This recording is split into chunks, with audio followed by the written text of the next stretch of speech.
سلسلہ سیرت النبی کے دروس اپنی ترتیب سے چل رہے ہیں۔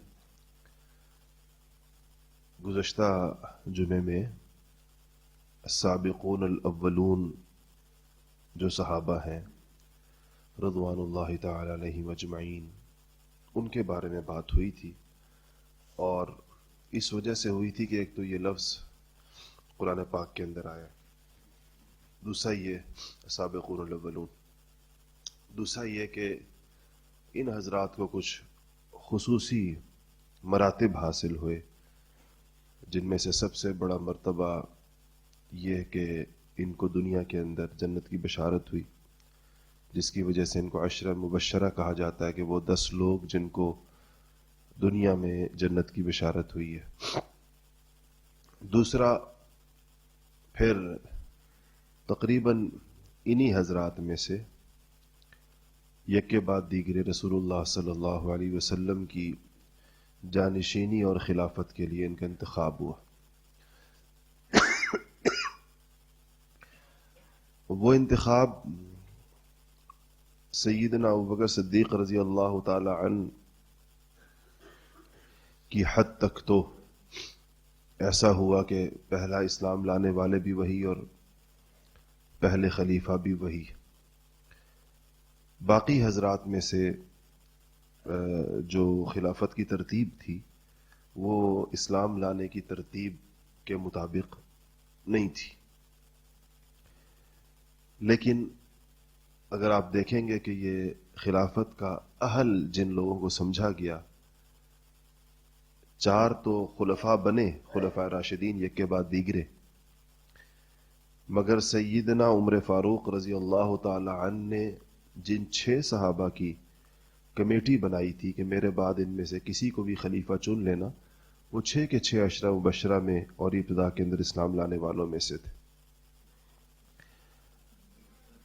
تو ان میں حضرت زبیر ابن عوام کا اور سعد بن ابی وقاص کا اور طلحہ بن عبید اللہ کا، ان حضرات کا ذکر ہوا، ان کے اسلام لانے کی بات ہوئی ہے، علی مرتضیٰ، ابو ذر غفاری وغیرہ۔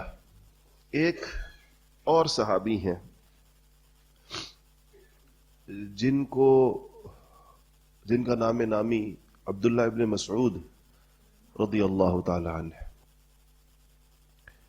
اور یہ ان 4 لوگوں میں سے ہیں جن کے بارے میں رسول اللہ صلی اللہ علیہ وسلم نے فرمایا تھا کہ خذوا القرآن من 4، 4 لوگوں سے قرآن سیکھو۔ ان 4 میں حضرت عبداللہ ابن مسعود رضی اللہ تعالی عنہ کا نام نامی بھی تھا۔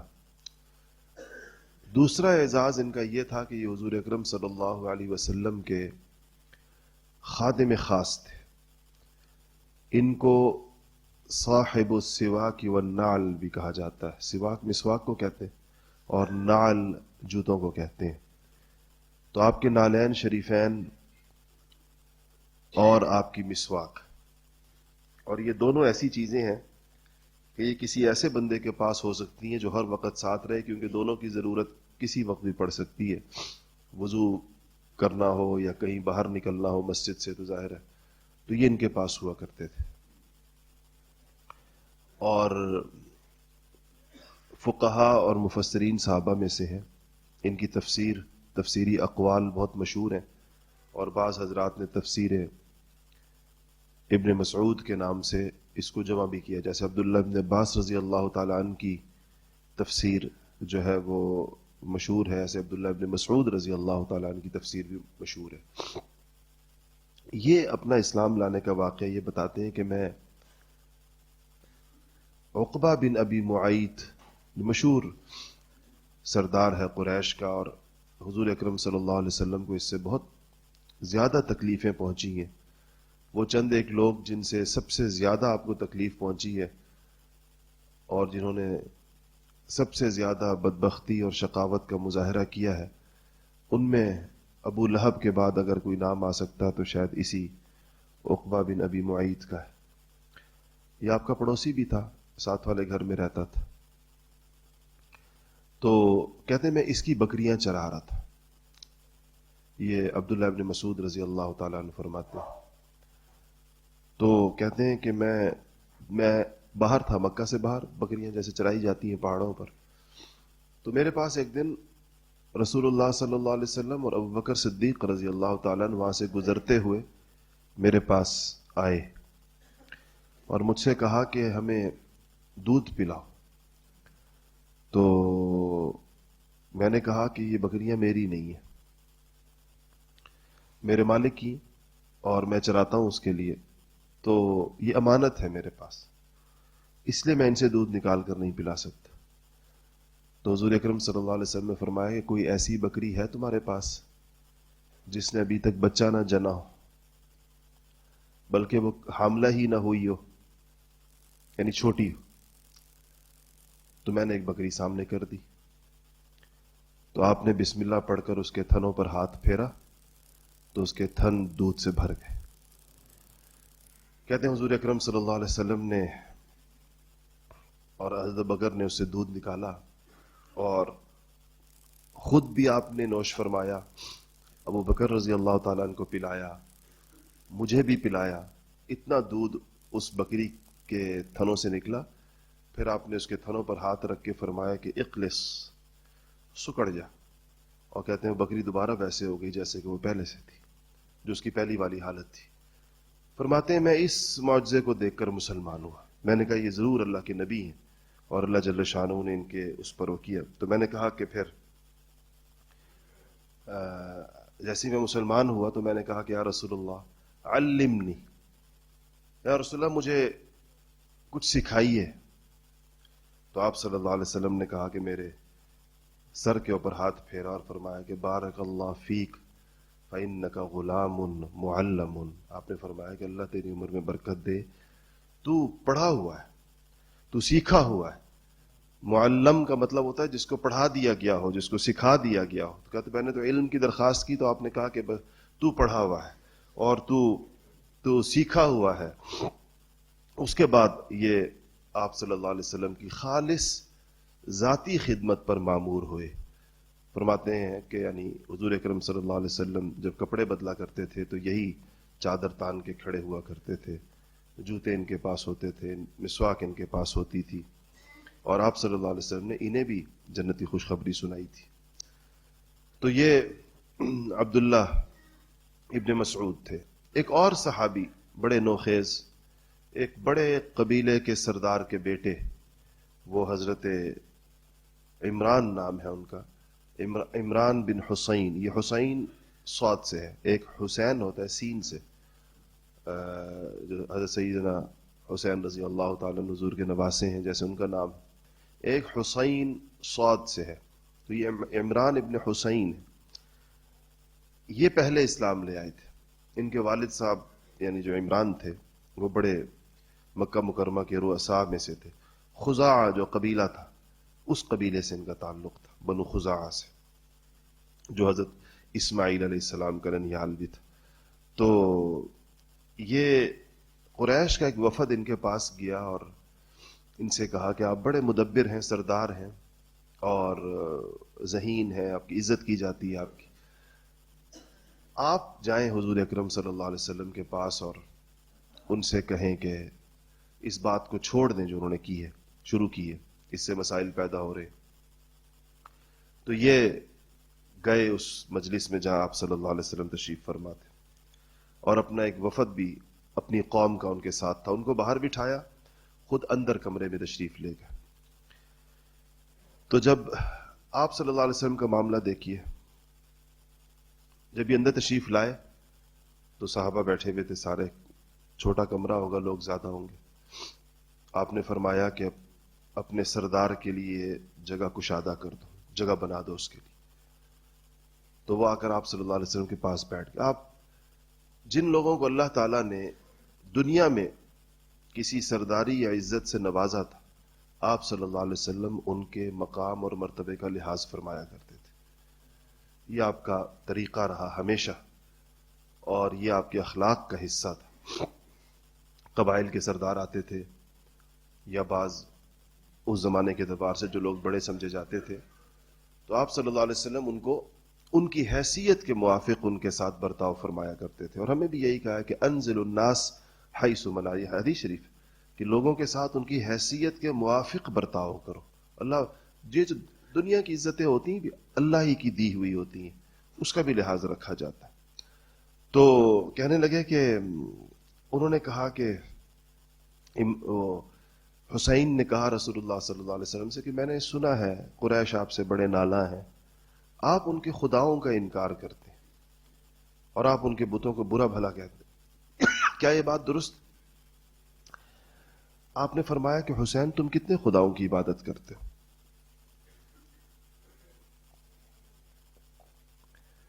حسین نے کہا کہ ہم 7 خدا زمین پر ہیں اور 1 خدا آسمان پر ہے، ہم ان کی عبادت کرتے ہیں اور آسمان والے کو بڑا سمجھتے ہیں، زمین والوں کو چھوٹا سمجھتے ہیں. تو آپ نے فرمایا کہ جب تمہیں کوئی شدید قسم کی تکلیف پہنچے، ضرر پہنچے، کس کو پکارتے ہو؟ ان کا آسمان والے کو.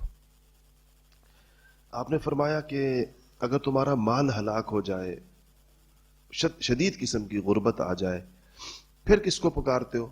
کہا آسمان والے کو. تو آپ نے فرمایا کیسی عجیب بات ہے کہ تمہاری مصیبتیں آسمان والا دور کرے، تمہاری پریشانیاں آسمان والا دور کرے، اور جب عبادت کا وقت آئے تو تم زمین والوں کو اس کے ساتھ شریک کر دو. تو کہا حسینی کیسی عجیب بات ہے، کیا تم اس شرک کو پسند کرتے ہو؟ اے حسین اسلام کو قبول کر لو جس میں زمینی خداؤں کا کوئی تصور نہیں ہے اور ایک ہی خدا ہے جو سارے عالم کے کام بناتا ہے، تو تم آخرت کی ناکامیوں سے بچ جاؤ گے. اللہ تعالیٰ کی شان کی یہ حسین اس طریقے کے ساتھ یہ مسلمان ہوئے، اور جیسے ہی انہوں نے کلمہ پڑھا تو ان کے بیٹے عمران اسی مجلس میں بیٹھے ہوئے تھے.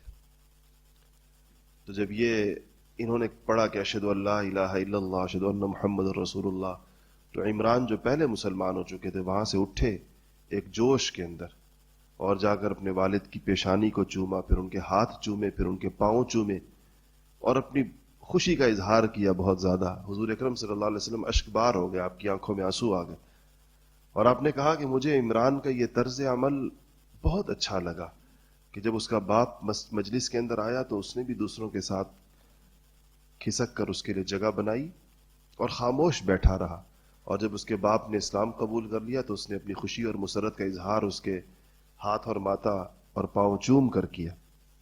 تو یہ پھر آپ نے صحابہ سے کہا کہ عمران کے ساتھ جائیں اور اس کو گھر چھوڑ کر آئیں، اعزاز کے طور پر کہ لوگ ساتھ جائیں. اس کو مشایعت کہتے ہیں عربی کے اندر، کچھ لوگوں کا کچھ تھوڑا سا ساتھ جانا. تو کہتے ہیں کہ جب وہ باہر نکلے تو ان کی قوم کے لوگ کہتے ہیں جو باہر انتظار کر رہے تھے کہ یہ آئیں گے اور ہمیں بتائیں گے کہ میری بات چیت کا نتیجہ کیا نکلا، تو وہ کہتے ہیں جو لوگ باہر تھے وہ کہتے ہیں کہ ہم نے جب حسین کو آتے ہوئے دیکھا تو ان کے چہرے کے اوپر حضور اکرم صلی اللہ علیہ وسلم کی جو ایمان لانے کے بعد کی صحبت کے جو انوارات تھے، اس کو دیکھتے ہی ہم سمجھ گئے کہ یہ شخص حضور اکرم صلی اللہ علیہ وسلم پر ایمان لا چکا. ان کے کہنے سے پہلے ہم لوگ اس کو سمجھ چکے تھے. اسی طرح یہی سابقون الاولون میں سے ایک نام جو ہے حضرت صہیب رومی کا ہے. رومی کا مطلب یہ ہے کہ یہ روم کے، اصل میں یہ ایران کے تھے. اور آپ کو پتہ ہے کہ ایران کا بادشاہ کسرا کہلاتا تھا اور ایران فارس کہلاتا تھا، اور روم کا بادشاہ جو تھا وہ قیصر کہلاتا تھا. تو فارس اور روم کے درمیان یہ 2 عالمی طاقتیں تھیں اس زمانے کی بڑی، اور بھی تھی، حبشہ بھی تھا اور ممالک بھی تھے، شاہان غسان بھی تھے. تو لیکن یہ بہت بڑی 2 قوتیں تھیں. تو ان کو فارس سے رومی لشکر پکڑ کر لایا تھا صہیب کو جب یہ چھوٹے تھے، اور لا کر روم میں کسی نے بیچ دیا. وہاں سے کہیں مکہ کے لوگ روم گئے اور ان کو روم سے خرید کر لا کر مکہ مکرمہ کے اندر عکاظ کے بازار میں بیچ دیا. غلام، اس طریقے سے غلام بن گیا، حالانکہ یہ کسی فارس میں کسی فوجی کمانڈر کے بچے تھے، لیکن جیسے جنگوں کے اندر لوگ غلام بن جاتے ہیں، پکڑے گئے تھے. تو ان کا اسلام، اور آپ نے ایک اور 3 لوگ اور آپ نے جن کے نام سنے ہوں گے، جنہوں نے بہت تکلیفیں اٹھائیں جس خاندان نے، وہ حضرت عمار، ان کے والد حضرت یاسر اور ان کی والدہ حضرت سمیہ. یہ تین لوگ، ان دو میاں بیوی نے اور ان کے بیٹے حضرت عمار نے سخت مشقتیں، انتہائی ظلم و ستم ان پر ہوا، کیونکہ یہ لوگ غلام تھے. غلام چونکہ لوگوں کے مملوک ہوتے ہیں، لوگوں کی ملکیت ہوتے ہیں، تو کوئی ان کا پوچھنے والا نہیں ہوتا تھا. ورنہ اسلام تو عمر فاروق بھی لے کر آئے، اور اسلام تو حمزہ بھی لے کر آئے، اور اسی دور میں لے کر آئے. کسی کی ہمت نہیں تھی کہ ان کو ہاتھ لگائیں. لیکن یہ غلام تھے، چونکہ ان لوگوں کو حضرت بلال پر اور انسانوں پر مظالم بہت زیادہ ہوا کرتے تھے. صہیب کہتے ہیں کہ میں آپ صلی اللہ علیہ وسلم جہاں کا جو جگہ تھی، یعنی دار ارقم، یا آپ کا گھر کسی ایک جگہ جہاں آپ تشریف فرماتے، میں اس کے آس پاس منڈلا رہا تھا، گھوم رہا تھا، اس خیال سے کہ آپ کی زیارت میں پوچھوں یہ کیا چیز ہے جو آپ لے کر آئے ہیں. تو مجھے حضرت عمار مل گئے. تو کہتے ہیں کہ میں نے، عمار نے مجھ سے پوچھا کہ صہیب تم کس تلاش میں ہو یہاں پر؟ تو میں نے کہا کہ میرا دل چاہتا ہے کہ میں، انہوں نے نبوت کا دعویٰ کیا ہے، اعلان کیا، میں دل چاہتا ہے کہ میں ان سے پوچھوں یہ کیا بات ہے جو یہ کرتے ہیں. تو کہتے ہیں کہ عمار نے کہا کہ میں بھی اسی ارادے سے یہاں پر آیا ہوں، دونوں چلتے ہیں. تو کہتے ہیں کہ ہم دونوں حضور اکرم صلی اللہ علیہ وسلم کی خدمت میں حاضر ہوئے. تو آپ سے ہم نے پوچھا کہ آپ کیا بات کرتے ہیں، آپ کیا نئی بات لے کر آئے ہیں؟ تو آپ نے ہمارے سامنے قرآن پاک کی کچھ آیتیں تلاوت فرمائیں، اور کہتے ہیں اللہ پاک نے ہم دونوں کے دل پلٹا دی اور ہم دونوں وہاں مسلمان ہوئے اسی وقت.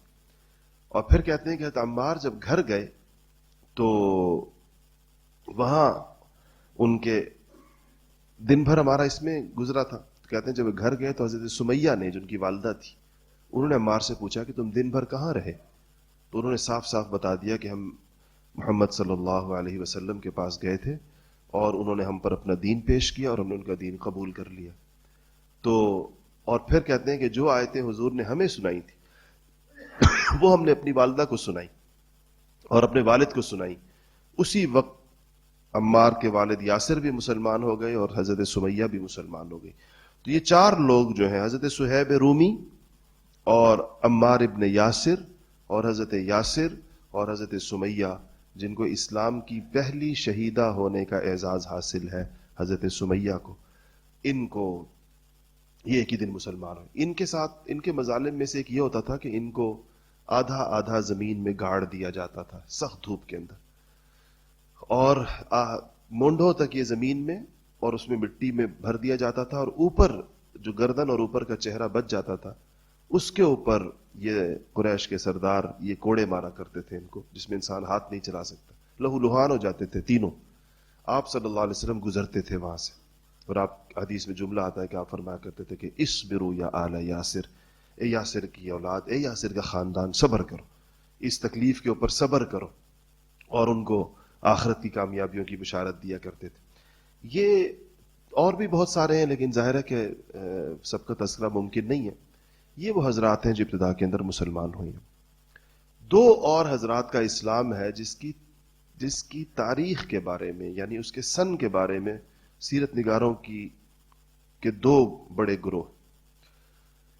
ایک حضرت سیدنا حمزہ رضی اللہ تعالی عنہ اور ایک حضرت عمر ابن خطاب رضی اللہ تعالی عنہ. چند چیزیں ان کے بارے میں آئی ہیں. ایک یہ آیا ہے کہ سیدنا عمر ابن خطاب رضی اللہ تعالیٰ عنہ کے اسلام پر مسلمانوں کا عدد 40 ہو گیا تھا. یہ بات آتی ہے کہ 40ویں نمبر پر اسلام قبول کیا. ایک یہ بات آتی ہے کہ حضرت حمزہ اور حضرت عمر فاروق کے اسلام کے درمیان 3 دن کا فرق ہے، 3 دن کے وقفے سے اسلام قبول کیا. اور سیرت نگاروں کی ایک بڑی تعداد یہ کہتی ہے کہ یہ دونوں حضرات 6 ہجری کو مسلمان ہوئے، جبکہ اس 40 کے عدد والی روایت کی وجہ سے یا کچھ اور روایات کی وجہ سے کچھ سیرت نگار یہ کہتے ہیں کہ یہ 2 ہجری کو مسلمان ہوئے، کیونکہ 6 ہجری تک تو وہ ہجرت ہو گئی تھی حبشہ کی جانب، اور اس کے اندر 100 سے زیادہ لوگ جا چکے تھے اس طرف. پھر تو 40ویں بن نہیں سکتے، تو 40 لوگ تو پہلے 2-3 سالوں میں پورے ہو گئے تھے. اس لیے بعض محدثین کی بڑی مضبوط رائے یہ ہے اور ان کا اصرار ہے اس کے اوپر کہ حضرت حمزہ اور حضرت عمر فاروق رضی اللہ تعالی عنہ جو ہیں یہ 2 ہجری کو اسلام لائے. ہجری نہیں، 2 نبوی کو، نبوت کے دوسرے سال. یہ نبوت کے سال چلیں گے جب تک ہجرت نہیں ہوتی، تو نبوت کے دوسرے سال. اور بعض کہتے ہیں کہ نبوت کے 6 سال یہ اسلام لائے. مختصر سا بتا دیتا ہوں، یہ دونوں واقعات میں نے یہاں عمر فاروق کے ذیل میں بھی سنائے ہوں گے، حضرت حمزہ کے اس میں بھی. حضرت حمزہ رضی اللہ تعالی عنہ کے ساتھ آپ صلی اللہ علیہ وسلم کے بہت سارے رشتے تھے. ایک رشتہ تو یہ تھا کہ رضائی بھائی چچا تھے سب سے پہلے، تو عبد المطلب کے بیٹے تھے. دوسرا رشتہ یہ تھا کہ رضائی بھائی تھے، دونوں نے ایک انا کا دودھ پیا تھا. تیسرا یہ تھا کہ ان کی جو والدہ تھی، حضرت حمزہ کی والدہ، ان کا نام حالہ تھا. حالہ اور حضرت خدیجہ، حضرت بی بی آمنہ، یہ دونوں چچزاد بہنیں تھیں آپس میں. حضرت آمنہ کے والد کا نام وہب تھا اور حضرت حالہ کے والد کا نام وہیب تھا. یہ دونوں ایک ہی باپ کے بیٹے تھے. اس لحاظ سے نبی کریم صلی اللہ علیہ وسلم کے خالہ زاد بھائی بھی ہوئے. ان کی والدہ اور ان کی والدہ آپس میں خالہ زاد بہنیں تھیں، فرسٹ کزنز تھیں. تو یہ بہت سارے، عمر بھی قریب قریب تھی، 1.5-2 سال کا فرق تھا. ان ساری چیزوں کی وجہ سے آپ صلی اللہ علیہ وسلم کے ساتھ حضرت حمزہ کو بہت زیادہ تعلق تھا. اور جب اسلام کی آواز اٹھی تو حضرت حمزہ نے اس پر کوئی ریاکشن نہیں دیا، لا تعلق سے. آپ کی سیرت لکھنے والوں نے لکھا ہے کہ وہ شکاری مزاج کے آدمی تھے، ایسے تھوڑے من موجی سے، اپنے ان کی دنیا تھی، اسی میں رہتے تھے. اس لیے حضرت حمزہ کا نام ان لوگوں میں نہیں آتا جنہوں نے بہت شدت کے ساتھ اسلام کی ایسی مخالفت کی ہو کہ آپ صلی اللہ علیہ وسلم کو بہت زیادہ تکلیف پہنچائی ہو، یا جو لوگ نئے مسلمان ہو رہے تھے ان کو تکلیف پہنچائی ہو. ایک دن ابو جہل کہیں کوہ صفا کی طرف جا رہا تھا، تو وہیں اس کو حضور اکرم صلی اللہ علیہ وسلم نظر آ گئے. تو اس نے آپ صلی اللہ علیہ وسلم کے ساتھ انتہائی گستاخی اور بہت توہین کی، آپ کی برا بھلا کہا، گالیاں دی. بعض روایات میں آتا ہے کہ تھپڑ مارے، بعض میں آتا ہے کوئی اور پتھر مارے، مختلف، یعنی جو اس سے ہو سکا وہ اس نے کیا. آپ مجسمہ صبر بن کے کھڑے رہے. پاس عبداللہ ابن جدعان کا گھر تھا، مشہور سردار تھا، اس کی لونڈی یہ منظر دیکھ رہی تھی اور اس کو شدید تکلیف پہنچی، کیونکہ اس نے سارا منظر دیکھا کہ ابو جہل آ کر کیسے اس کا جو آفینس تھا وہ اس نے دیکھا. تو حضرت حمزہ اسی وقت کہیں اپنے شکار سے واپس آ رہے تھے اپنے گھوڑے کے اوپر.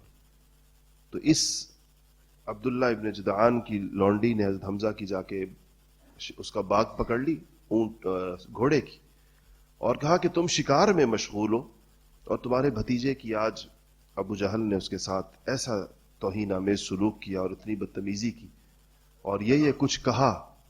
کچھ اس نے بتایا لونڈی نے، اور کہا باقی اس نے جو کچھ کہا وہ میں اپنی زبان پر نہیں لا سکتی. اتنی اس نے ان کو گالیاں دی. اس کو سن کر حضرت حمزہ بالکل بھڑک اٹھے اور سیدھے پوچھا کہاں گیا وہ بدبخت. تو اس نے کہا کہ وہ بیت اللہ کی طرف گیا، خانہ کعبہ کی طرف گیا. تو یہ گئے اور سیدھے جا کر وہاں پر بہت سارے لوگ بیٹھے ہوئے تھے، سرداران قریش سارے بیٹھے تھے بیت اللہ میں. بیت اللہ ان کے بیٹھنے کی جگہ تھی، وہ دار الندوہ وہیں پر تھا، جو ان کی ایک طرح سے ایک ان کی پنچایت کی یا ان کے جو ایک ڈیرا سا تھا، وہاں بیٹھ کے مشورے کرتے تھے. تو یہ خاص جگہ تھی سب کے بیٹھنے کی. تو وہاں جب وہ پہنچے تو آپ نے بڑے سخت الفاظ میں ابو جہل کو مخاطب کیا اور کہا کہ، اور ان کے ہاتھ میں کمان تھی، وہی شکار سے واپس آ رہے تھے، تیر کمان ہاتھ میں تھے، تو اپنی کمان کی جو ایک تو اس کے اندر وہ جو لکڑی ہوتی ہے قوس، اس کو زور سے ابو جہل کے سر میں مارا. تو اس کا سر بالکل کھل گیا، پھٹ گیا. اور آپ نے اس سے کہا کہ تم نے آج میرے بھتیجے کے ساتھ یہ کچھ کہا ہے، اور پھر اس کو پریشرائز کرنے کے لیے کہا کہ کیا تمہیں پتہ نہیں ہے کہ میں بھی اس کے دین پر ہوں. یہ صرف اس لیے کہا کہ ابو جہل کو اندازہ ہو کہ وہ اتنا لاوارث نہیں ہے میرا بھتیجا. ابو جہل کو اپنا زخم بھول گیا. اس کے طوطے اس بات سے اڑ گئے کہ یہ حمزہ واقعی اسلام قبول کر لیا ہے یا ویسے ہی مجھے. تو جب ابو جہل کو انہوں نے اس طرح کہا تو سارا وہاں ہلچل مچ گئی. ابو جہل کا قبیلہ قریش کے اندر بنو مخزوم تھا، تو بنو مخزوم کے نوجوان کھڑے ہو گئے کہ ہمارے سردار کی بے عزتی ہو گئی ہے. تو بنو مخزوم کے جب دیگر لوگ کھڑے ہوئے تو بنو ہاشم بھی وہاں بیٹھے ہوئے تھے جو حضرت حمزہ کا قبیلہ تھا، تو بنو ہاشم بھی کھڑے ہو گئے اپنے اس کی طرف سے، جو قبائلی زندگیوں میں جس طرح ہوتا ہے۔ تو اس پر ابو جہل نے بنو مخزوم کے نوجوانوں کو روکا اور ان سے کہا کہ بیٹھ جاؤ، اور میں نے واقعی اس کے بھتیجے کو آج سخت سست کہا ہے، برا کہا ہے، اس نے اپنا بدلہ لے لیا، بات ختم ہو گئی۔ اور اس نے لوگوں کو بٹھا دیا، اور لوگوں کو بٹھا کر پھر ان کی طرف متوجہ ہوا، حمزہ کی طرف، اور کہا کہ حمزہ، یہ تم نے تھوڑی دیر پہلے کہا کہ تم اپنے بھتیجے کے دین پر ہو، یہ تم نے ویسے ہی غصے میں کہا، یہ واقعتاً تم نے دین بدل لیا؟ تو ان کا میں نے کہا کہ نہیں، میں واقعتاً میں اس کے دین پر ہوں۔ اتنا کہا تو اب آگے اس قصے کے بارے میں سیرت نگاروں کے مختلف واقعات ہیں۔ ایک تو یہ ہے کہ اس کے بعد سیدھے حضور کے پاس تشریف لائے، اور ایک یہ ہے کہ یہ واپس آئے تو سوچنے لگے کہ میں نے اپنے باپ کا اور اپنے دادا کا دین چھوڑ دیا، تو صرف ایک واقعے کی وجہ سے ابو جہل کے ساتھ تو میں ویسے بھی نمٹ سکتا ہوں عبد المطلب کے دین پر رہتے ہوئے، باپ کے دین پر رہتے ہوئے، تو یہ دوبارہ خانہ کعبہ گئے، اور اس کو یہ بیت اللہ تو سمجھتے تھے، وہاں جا کر اپنے ہاتھ اٹھا کر دعا کی اللہ تعالیٰ سے کہ یا اللہ، اگر میرے بھتیجے کے دین پر حق ہے تو میرا سینہ اس کے لیے کھول دے، اور اگر میرے باپ کا طریقہ صحیح ہے تو یا اللہ مجھے پھر اسی کے اوپر قائم رکھ جو ہمارے باپ دادوں کا طریقہ ہے، یا تو اس پر قائم، اور اگر میرے بھتیجے کا دین ہے تو اس کی طرف۔ یہ کہہ کر یہ حضور اکرم صلی اللہ علیہ وسلم کے پاس دار ارقم میں تشریف لائے، آئے اور حضور سے کہا کہ بھتیجے، میں نے تمہارا بدلہ لے لیا، اور میں نے جو ابو جہل کے ساتھ انہوں نے کیا اس کی تفصیل سنائی۔ تو حضور اکرم صلی اللہ علیہ وسلم نے فرمایا کہ چچا، میں اس بات سے نہیں خوش ہوں کہ آپ نے مجھے پہنچنے والی ایک جسمانی تکلیف کے اوپر بدلہ لے لیا۔ تو کہتے ہیں انہوں نے پوچھا کہ بھتیجے، پھر تم کس بات سے خوش ہوتے؟ کہ میں تو اس بات سے خوش ہوتا ہوں کہ آپ کلمہ پڑھیں اور اللہ تعالیٰ کی وحدانیت کو مانیں۔ تو بس اسی وقت انہوں نے پڑھا لا الہ الا اللہ محمد الرسول اللہ، اشہد ان لا الہ الا اللہ اشہد ان محمد رسول اللہ۔ تو یہ ان کا اسلام حضور اکرم صلی اللہ علیہ وسلم کے لیے ایسی غیر معمولی تقویت کا باعث بنا، اور پھر 3 دن کے بعد سیدنا عمر فاروق رضی اللہ تعالیٰ نے اسلام لے آئے۔ انشاءاللہ ان کے اسلام کی بات اگلے